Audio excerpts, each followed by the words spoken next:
Namaskaram to all the people who are listening to this talk. It's a great honor for me that I've been given this opportunity to spend some time with all of you to be a part of Nest Bharat's talk series.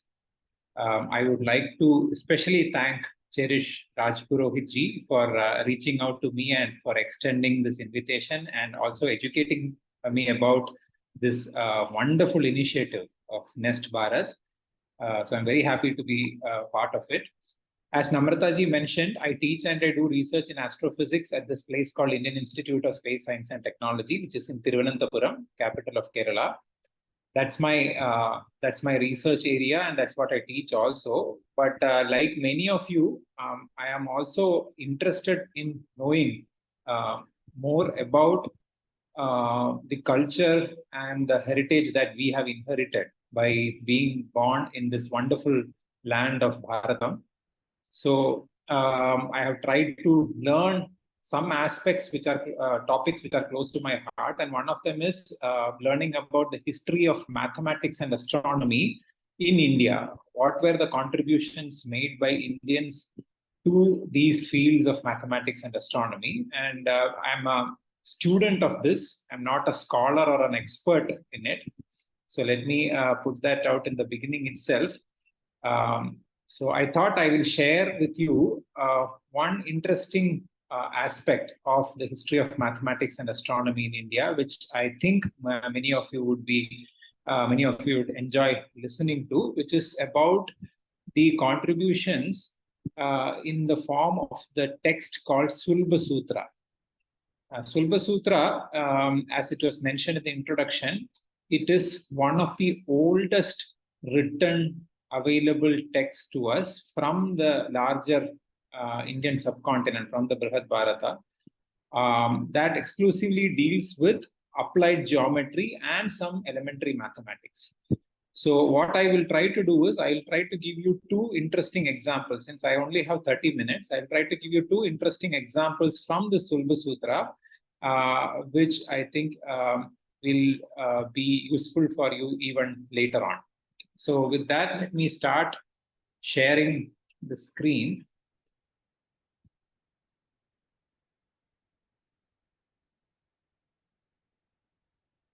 So if someone can tell me whether the screen is visible.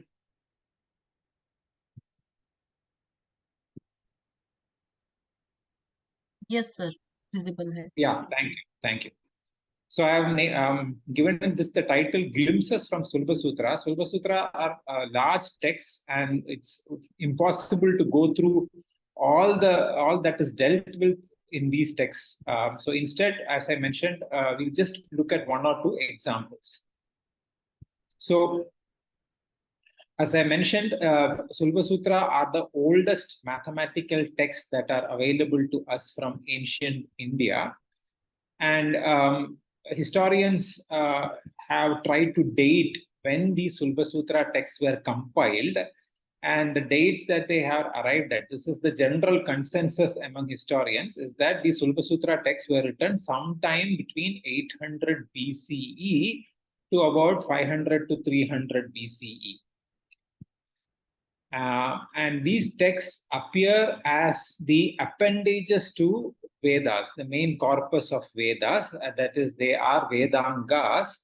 As many of you know, there are these 6 limbs or appendages to the Vedas: Shiksha, Vyakarana, Chandas, Nirukta, Jyotisha, and the last one is Kalpa, which means ritual.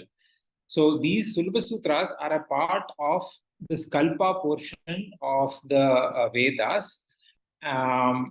And what is generally understood is that whatever mathematics, whatever astronomy is described in these Śulbasūtras, it has probably been written down because that knowledge was already existing within the tradition. So these texts are not the first ones to expound this knowledge. The knowledge was probably already there, and what the Sulvakaras or the authors of these texts have done is they have tried to compile all this information in a sutra format, in a text format. So these are some basic aspects of the thing. Now, what does the word Śulbasūtra mean? Śulba it means a cord, a string, or a rope. Another word that is used for a string or a rope is rajju. So sometimes these Śulbasūtra texts are also referred to as colloquially as Rajju Ganita, which means it is Ganita, to be more specific, geometry that is done with the help of rope, that is strings, and sticks. Okay, stick is referred to as Shankhu. Shankhu is a specific kind of stick with a pointed tip. So in school, we would all have done geometry where we have used rulers, compasses, protractors, etc. to construct two-dimensional geometrical shapes, circles, squares, rectangles, arcs, etc. So in olden times, rope and stick were the tools that were used to draw these geometrical figures. Okay, and the word sutra, as it was mentioned in the introduction, a sutra means that it is a very short, condensed way of saying something. Okay, so Śulbasūtras are written in this highly condensed form where information is coded into as few words as possible. And that's the etymology of this, or that's what this word means. Śulbasūtra means, also colloquially referred to as Rajju Ganita, as I mentioned. Now, these Śulbasūtras, primarily, if you look at what is being dealt with in these texts, what is being described is applied geometry. Okay, specifically for the construction of altars or spaces for Vedic rituals. So these elaborate Vedic rituals were often performed for whatever purpose they were performed. And these Vedic rituals, especially the public Vedic rituals, not the private Vedic rituals, they were usually conducted in ritualistic spaces that had a certain dimension, that had certain shapes, sizes, etc. And so in order to do those constructions, in order to design those constructions, one needed to know geometry and mathematics and trigonometry. So in some sense, the mathematics in Śulbasūtras evolved out of a need to conduct these elaborate Vedic rituals. Now, historians have so far discovered 7 Śulbasūtra texts, and those 7 are listed here. The prefix name in each one refers to the person who is supposed to have written that text. So the text that was written by Baudhayana, or that is being ascribed to Baudhayana, is called Baudhayana Śulbasūtra, and Apastamba Śulbasūtra, Katyayana Śulbasūtra, Manava, Maitrayana, Varaha, and Vadula. Among these, the first 4 are the more famous ones, and they have been studied in great detail. Commentaries have been written on it. The last 3 are minor Śulbasūtras. And among these 7, the oldest is supposed to be Baudhayana Śulbasūtra, which is dated to approximately 800 BCE. And all the other Śulbasūtras were written sometime between 800 BCE and roughly 500 to 300 BCE. Now, quickly, in one slide, I will try to summarize what are the topics that are dealt with in these Śulbasūtra texts. Okay? And these are all mathematics topics. So, as I mentioned, geometrical principles required for the construction of ritualistic spaces, ritualistic altars. What kind of material should be used for the construction, how the bricks should be manufactured for the same purpose, and how those bricks should be arranged to construct a Vedic ritualistic space. It's almost like a 3D jigsaw puzzle, okay? And it's very interesting to read about those things. One topic that is dealt with extensively is how does one determine directions from any given point that we are in. Okay, so if the ritual is going to be conducted from a certain space, then how do you determine which is the exact east, which is the exact west, which is the exact north, which is the exact south, so that the entire Vedic ritual altar or Vedic ritual space can be oriented in a certain way. So how cardinal directions were determined, and we will look at this aspect in greater detail. How does one construct various geometrical shapes using sticks and ropes? Transformation of geometrical shapes. So suppose you have a square of a given area, how will you convert it into a rectangle of the same area? How would you convert it into a semicircle of the same area? If you have a semicircle, how do you convert it into a square? So how do you transform from one geometrical shape to another by preserving the area? This is another topic. And lastly, there are also very interesting references to approximate values for surds. Now, a surd is a square root of a number that cannot be reduced to a whole number. For example, if you take the square root of 100, that is 10. That is a whole number. Square root of 25 is 5. That is a whole number. But square root of 2 is not a whole number. Square root of 3 is not a whole number. Square root of 5 is not a whole number. In fact, the square roots of those numbers are never ending, non-terminating. In mathematics, they are called irrational numbers. So Śulbasūtra gives approximate values for these non-terminating numbers. Okay, so this is roughly the kind of range of mathematics that is dealt with in Śulbasūtra text. So now let us look at one, first let's look at one popular example, which I think will be of interest to most of you. So how does one determine the cardinal directions or the east-west or north-south direction from any given location on Earth? Now, one may think that it's not a very difficult problem, because if you want to know what the eastern direction is, all you have to do is you have to get up early in the morning and look at from where the sun is rising. So from wherever the sun is rising, that is east, and wherever the sun is setting, that is west. And if you are facing east, if you stand facing east, north will be to your left and south will be to your right. So this is the common understanding that we have. But unfortunately, it's not as simple as observing the rising of the sun to determine east. Okay. So in school, when we learn about the sunrise and sunset, what we usually learn is that the sun rises in the east and sets in the west. We will see a picture like this in school textbooks. But this picture is only partially correct. The sun does not rise exactly at east on all days of a year. Neither does it set exactly at west.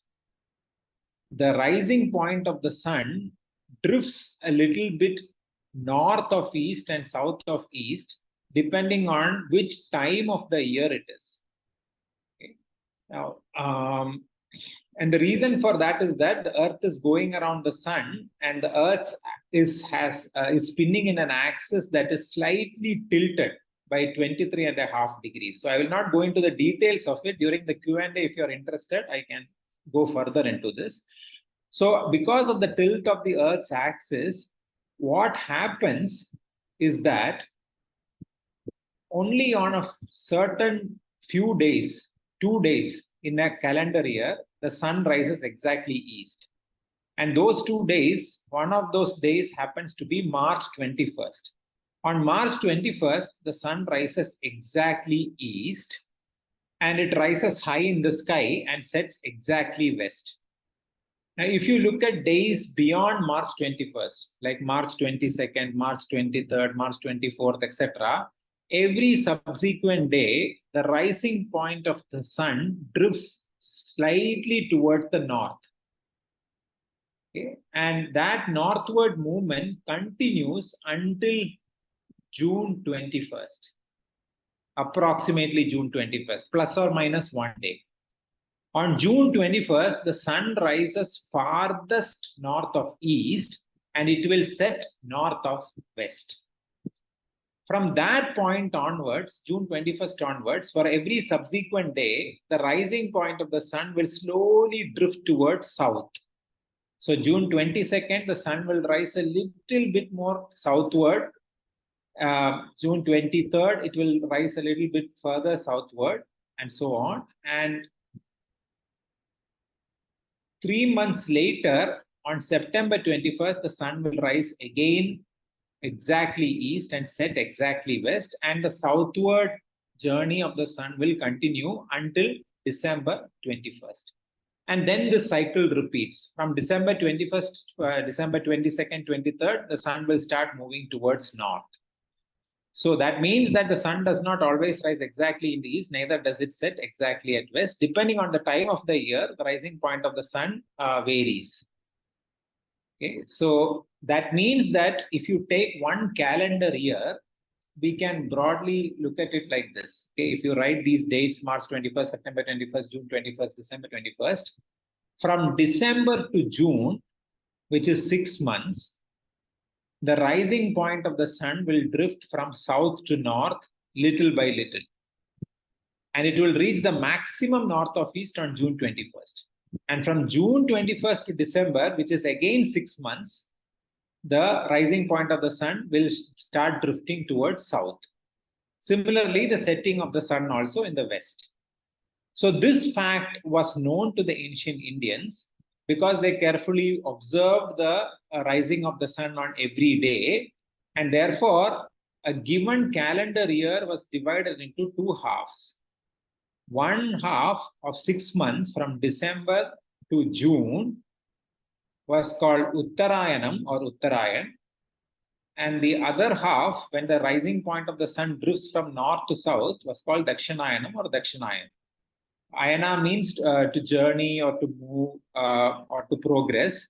And Uttara and Dakshina, you know what it is, north and south.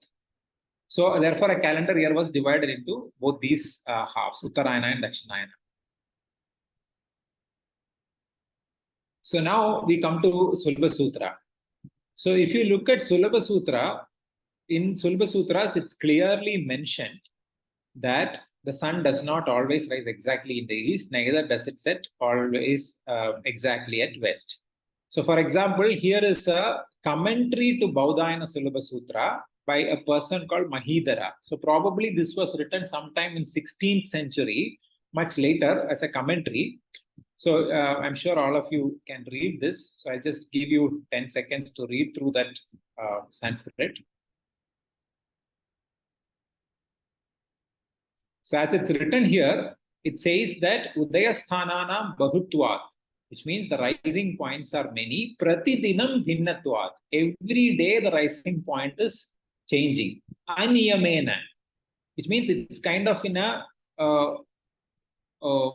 improper way. Okay. So Aniyamena Prachi Jnatum na Shakya. So which means Prachi means east. Udichi means north. Okay. So Prachi Jnatum na Shakya means it's difficult or impossible or cannot be known. This exact east direction cannot be known by randomly looking at the rising point of the sun on any given day. Because the Udayasthananam is Bahutvat. The rising point keeps changing. So finally it says Tato Arkat Prachi Jnanam Durghatam. Therefore, simply by looking at the sun, it's impossible to know which is east and which is west. So clearly, Śulbasūtra says that it's not as simple as getting up in the morning and going and looking at where the sun is rising and saying, okay, this is exactly east. That will not work. So then Śulbasūtra says, well, how do we determine which is the exact east and which is the exact west? Do we have to wait for March 21st and September 21st to determine it? Or can we determine the exact east-west by looking at the rising point of the sun on any given day? And Śulbasūtra prescribes a method, and that method is what is given here. It's a very simple geometrical construction, something that all of us can try out at our home. In fact, it can be made into a fun family activity. So this is the particular verse. I will share these slides later on if you want to go through this. So let me just explain what is mentioned in this Katyayana Śulbasūtra in this particular verse with the help of a picture, a diagram. So what Śulbasūtra says is, how does one determine the exact east by looking at the rising sun on any given day? So Śulbasūtra says, take a stick. It doesn't say what length the stick should be. The stick should not be very large. It should not be very small. It should not be like a matchstick. So maybe a stick that is up to our knee length. Small stick you can take. And you have to plant that stick firmly on a level ground where there is direct sunlight throughout the day, which means you cannot do this experiment inside the house or under the shade of a tree. It has to be done in an open space. So you plant a stick on this ground and draw a circle around that stick. With the stick as the center, draw a circle. So that's where the rajju or the sulba or the rope comes in. So Shankhu means stick and Raju or otherwise this Sulba is this rope. So now you have to draw a circle around the stick. Now Śulbasūtra does not say what should be the radius of the circle. It should not be very large. It should not be very small also, just so that there is no error in the measurement. So a circle may be with the radius similar to the length of the stick. Now what you do is, once you draw this, you wait for the sun to rise. So the sun is rising from the eastern part of the sky, as shown in this picture. So what will happen is the stick will cast a shadow, and during the early morning hours, since the sun is very low and close to the horizon, the length of the shadow will be very long. As the sun rises, the length of the shadow keeps decreasing. Because the height of the sun in the sky is increasing, the length of the shadow keeps decreasing. And there will come a time when the tip of the shadow of the stick will touch the circumference of the circle or the perimeter of the circle, as shown in this picture. Śulbasūtra says, mark that point. Now, after that, as the sun rises even higher and higher into the sky, as it is approaching noontime, the length of the shadow keeps shrinking. The direction of the shadow also keeps changing. Okay. At noontime, the shadow will be smallest. And once the sun crosses the meridian, that is once we go from AM to PM, the shadow will be in the direction of east. Earlier, the shadow was in the direction of west. When the sun was in the east, the shadow was in west.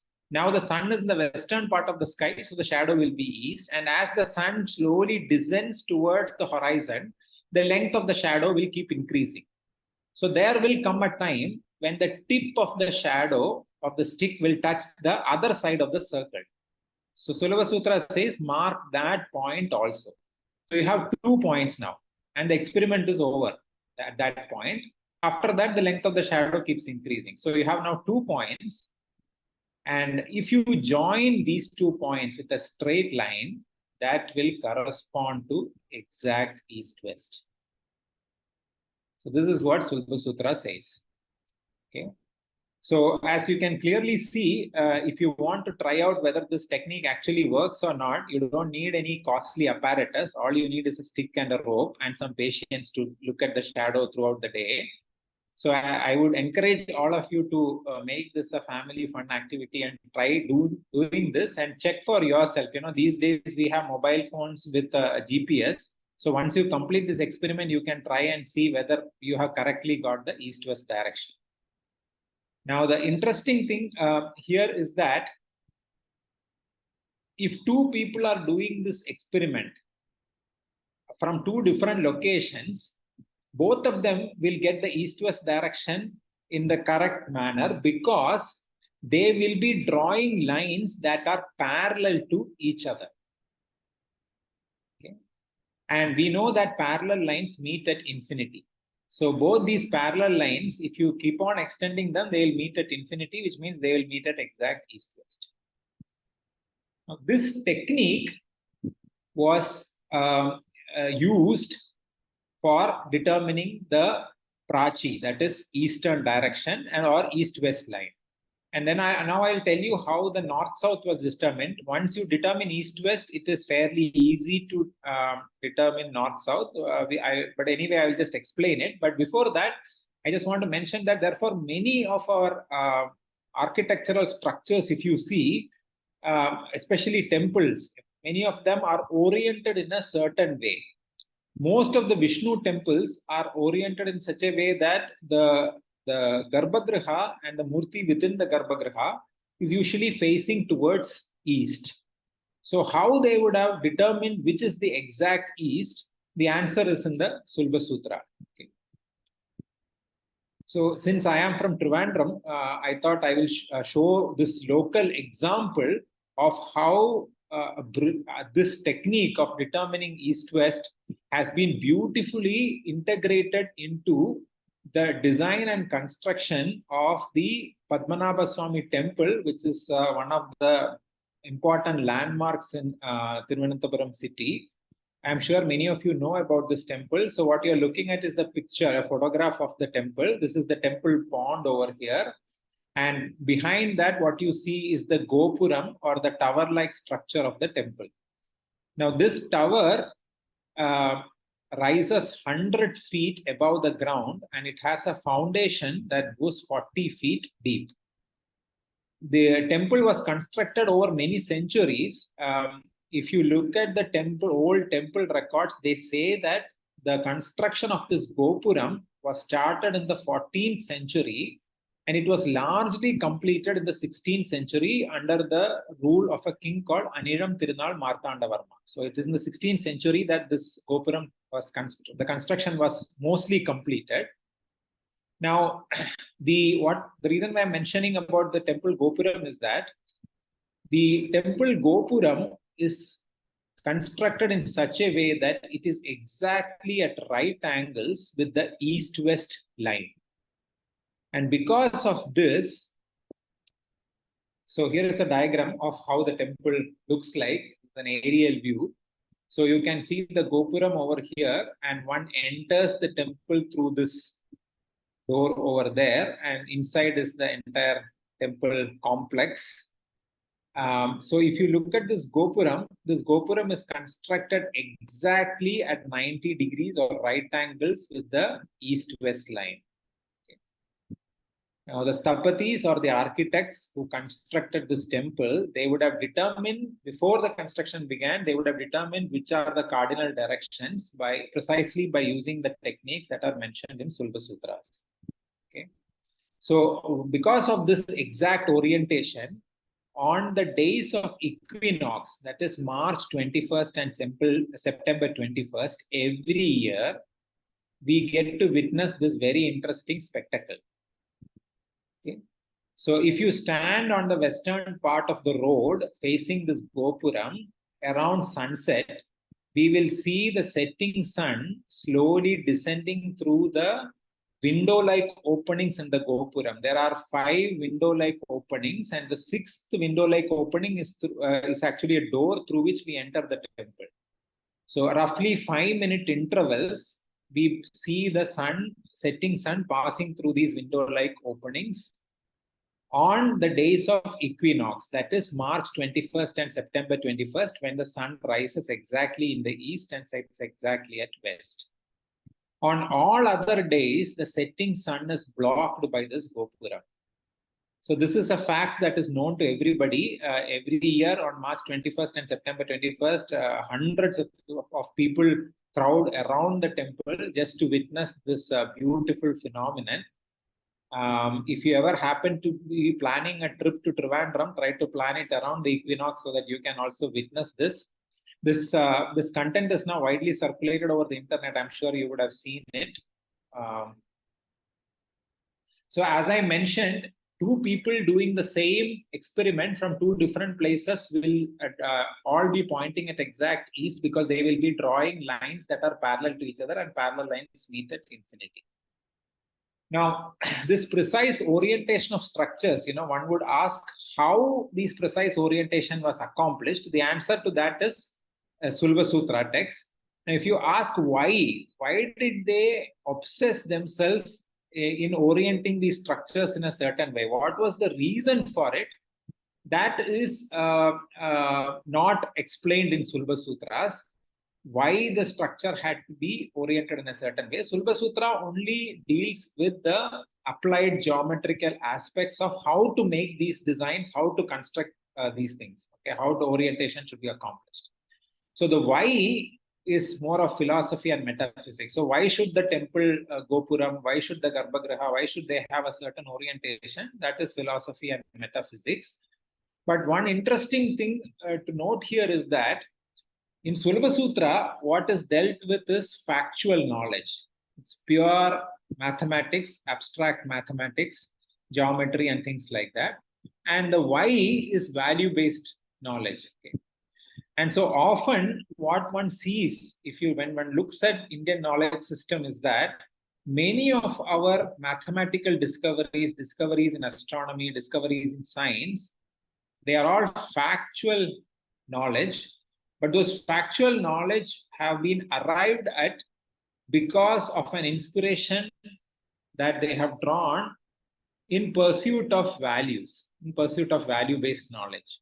So as far as Indian knowledge system is concerned, Bharatiya Gyan Parampara, both are intertwined. Factual knowledge and value-based knowledge are intertwined. And often this factual knowledge is an outcome of a bigger quest to for value-based knowledge. So in the remaining 5 minutes or so, let me quickly explain a little bit more about this direction orientation. So once you determine the east-west direction, determining the north-south very easy. What Śulbasūtras says is that all you have to do is you have to construct a fish figure, Malsya Chitra. Okay. So Malsya Chitra is, if you recollect your school geometry, if you want to draw a perpendicular bisector to a line, what you have to do is you have to take 2 points and draw 2 circles with those 2 points as the center. Those 2 circles will intersect at 2 points. You join those 2 points by a straight line. You get a perpendicular bisector. So that's how north-south would be determined. The reason why this technique is called Malsya Chitranam is because if you look at it, it looks like a fish. I don't know whether you can see the pointer, but I'm trying to point with the help of this pointer, a fish figure. Okay. So it looks like a Matsya. Therefore, the rule of drawing perpendicular bisectors, it's very poetically mentioned here as drawing a fish figure. Now, finally, in the last 2-3 minutes, let me point out one very interesting example from the Śulbasūtra. I'm sure you would have encountered this particular mathematical identity. All of us have encountered this in our school, but we probably were never taught that this was part of Śulbasūtra, or maybe it was taught. So this is called the Bhujakoti Karna Nyaya. This is another topic that is dealt with in Śulbasūtra. So this particular verse is the 12th verse from Baudhayana Śulbasūtra. It's not a verse, it's a sutra. It's a 12th sutra from Baudhayana Śulbasūtra. So I'll just give you 10 seconds to read it.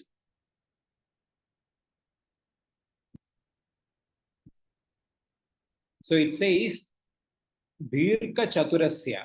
Dirka Chatura is a rectangle. Akshanya Rajju. Akshanya means diagonal. So the diagonal of a Dirka Chatura, that is a rectangle.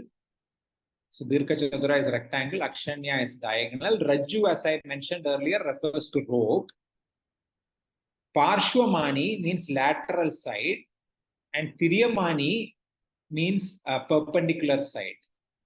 Okay. So what this particular verse is saying is that if you take a rectangle and if you take its diagonal, if you draw 2 squares with the 2 sides of the rectangle as its sides, one square has Parshvamani as its side and the other is the Tiryamani as the side, then the sum of the area of those 2 squares will be equal to the area of the square that is drawn with the diagonal as its side. So if you take A and B as the length of the 2 sides of the rectangle, then the 2 squares will have area A square and B square, A square and B square, and the diagonal will be A square plus B square. The square that is drawn with the diagonal as the side will have an area that is A square plus B square. So probably you recognize what this is. This is the Pythagoras theorem. Okay. And I'll just skip this slide. Now, that's not exactly how we learn Pythagoras theorem. If you recollect how we learned Pythagoras theorem in school, what we learned in school is hypotenuse square is equal to the sum of the squares of base and altitude. Okay, that's how we learn it.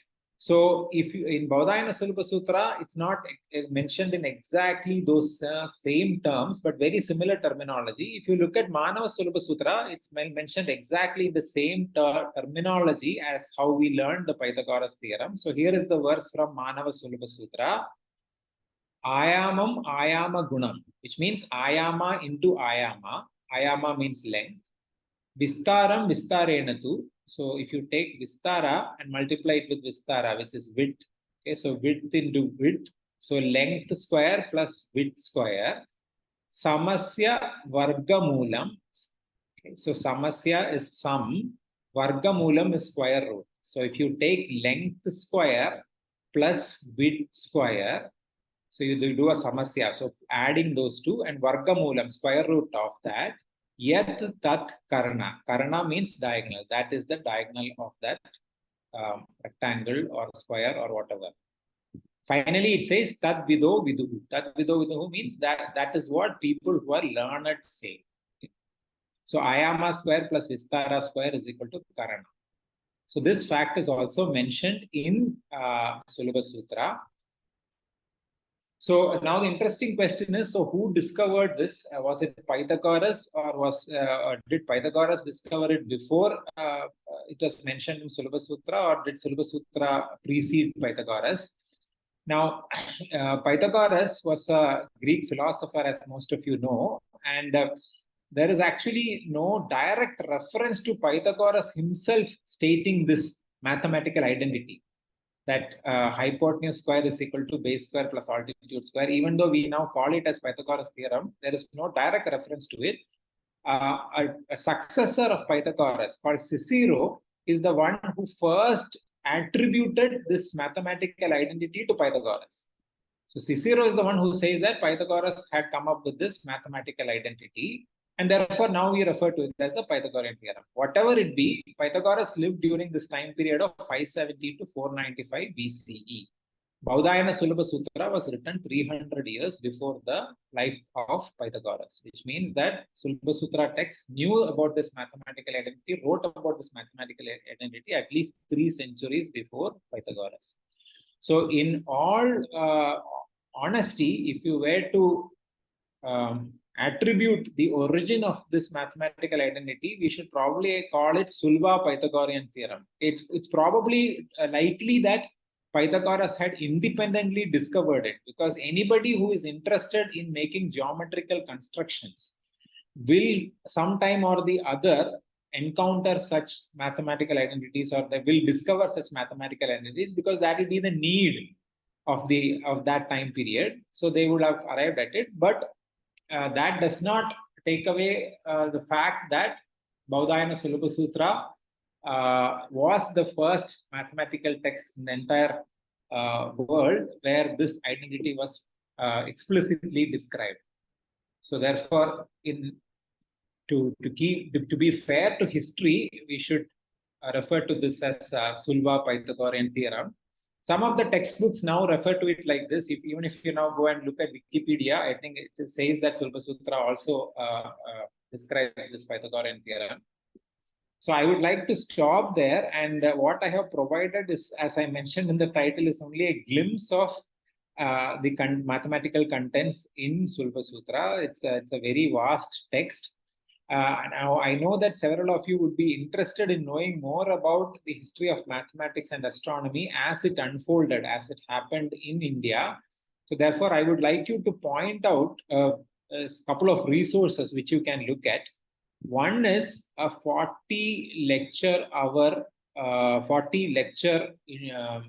course on NPTEL, which is an open source online learning platform on the mathematics in India from Vedic period to modern times. These lectures are given by Professor M.D. Srinivasan, Professor M.S. Sriram, and Professor K. Ramsubramaniam of IIT Mumbai. This is available freely on NPTEL. You can go and look it up. Every lecture video content is available, and you can also download the slides that they have used. So if you want to systematically study the history of mathematics in India, this is an excellent resource. Now, a small team of us who are interested in IKS, we made a 5-minute short video on the equinox phenomenon at the Padmanabha Swami temple. You can watch it on YouTube. Equinox at Padmanabha Swami temple is what you have to Google. You will get this. It explains a little bit about the history of the temple and how this architectural feat was accomplished. If you want to look at textbooks that talk about the mathematical contributions from India, then I would like to point out this one particular book called Indian Mathematics Engaging with the World from Ancient to Modern Times, written by a mathematician called George Georgis Joseph, who is a person of Indian origin, but grew up mostly in Africa.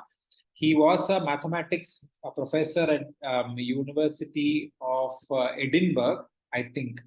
And he has a keen interest in the history of mathematics, and he has written this wonderful book called Indian Mathematics.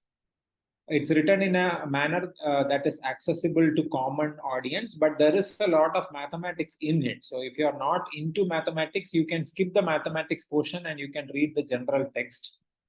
Now, another book written by George Georgis Joseph is this text called Passage to Infinity. Now, some of you may know this. Calculus, which is a very powerful mathematical tool. It's one of the central ideas in mathematics, which is calculus. Usually, the origin of calculus is attributed to Isaac Newton and Leibniz. They are the people who are supposed to have laid the foundations of calculus. But centuries before Newton and Leibniz, there was a tradition of scholars who lived in southern India, in the state of Kerala, starting with a person called Sangamagrama Madhava, and it was a Guru Shishya Parampara. They made many seminal contributions to mathematics, including laying the foundations of what later became calculus. Okay, so this is now a known fact. Everywhere it's known. Within the community of historians and scholars, it's very well known that calculus took shape in India in what now historians refer to as the Kerala School of Mathematics and Astronomy, a brilliant lineage of scholars. So this book is exclusively about the contributions from this Kerala School of Mathematics and Astronomy, starting from the 13th century all the way to 19th century. And the final chapter is a very interesting chapter of this book, where George Georgis Joseph puts forward a hypothesis based on several lines of evidences that it is possible that all the mathematical discoveries that were made by this Kerala School of Mathematicians, that knowledge was somehow transmitted to Europe through Jesuit priests, who spent a lot of time in Kerala when they came as part of trade. Okay, so there is a chance that some of these ideas would have migrated from southern India to Europe and probably feeding the whole Renaissance movement. So that last chapter is a bit speculative, but he presents several lines of evidences. So you may enjoy reading this book as well. So with that, I will stop the presentation and I'll be happy to take questions. Thank you. On behalf of Nest family, extend my most sincere thanks to Dr. Anand Narayanan ji, who spared time from his busiest schedule for delivering such a comprehensive yet effective session today. Especially, you have explained a complex topic in uncomplicated and simple way. We are immensely grateful for your time and expertise. Thank you.